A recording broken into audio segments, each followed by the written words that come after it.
कटघरे में खड़ा ये जो शख्स है, ये इस लड़की का बाप है। ये अपनी बेटी की शादी करना चाहता है, लेकिन शादी से पहले इस लड़की की कुछ फिजूल सी शर्तें हैं। शर्तें नहीं, पागलपन है। पागलपन?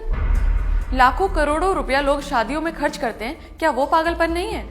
पिता अपनी घर की लक्ष्मी दे और दहेज भी, क्या ये पागलपन नहीं है? एक तरफ हम अन्न को पूजते हैं और दूसरी तरफ उसी अन्न को कचरे के डब्बे में डालकर उसका अनादर करते हैं, उसकी बर्बादी करते हैं, क्या ये पागलपन नहीं है?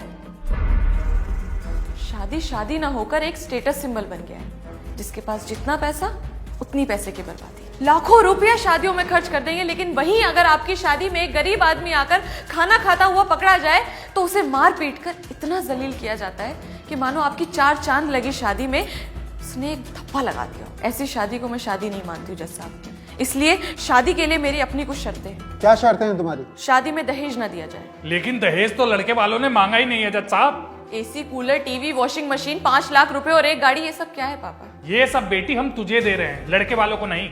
ये आप इसीलिए कह रहे हैं ताकि समाज आपको ये ताने ना दे कि आपने खाली हाथ अपनी बेटी ससुराल भेज दी। और क्या शर्तें हैं तुम्हारी?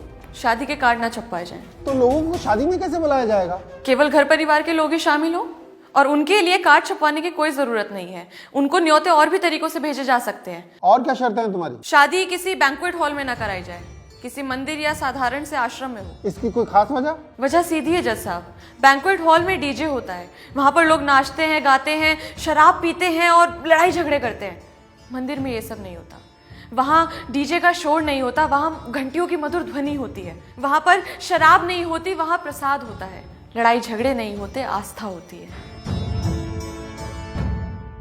और अगर आप मेरी इन बातों से सहमत है तो मैं अपनी आगे की शर्तें आपको बताना चाहूंगी। बताओ। खाना बिल्कुल साधारण हो और गरीबों को भी खिलाया जाए।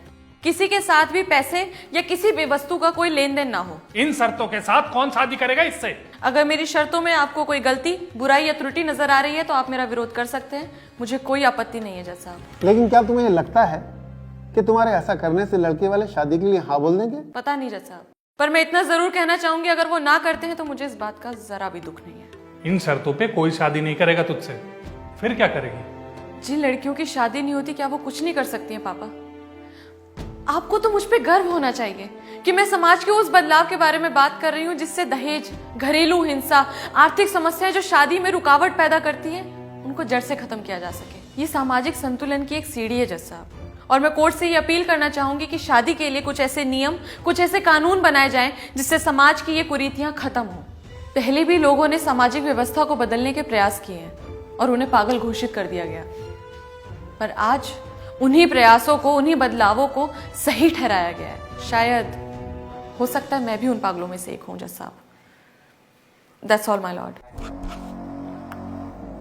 तमाम दलीलों को मद्देनजर रखते हुए ये अदालत इस नतीजे पर पहुंची है कि लड़की बालिग है और लड़की की मर्जी के बिना माँ बाप उसकी शादी नहीं कर सकते। रही बात शर्तों की, तो वो विचाराधीन है। न्यायकर्ता उस पर बैठक करेंगे और निर्णय लेंगे। अदालत बर्खास्त की जाती है।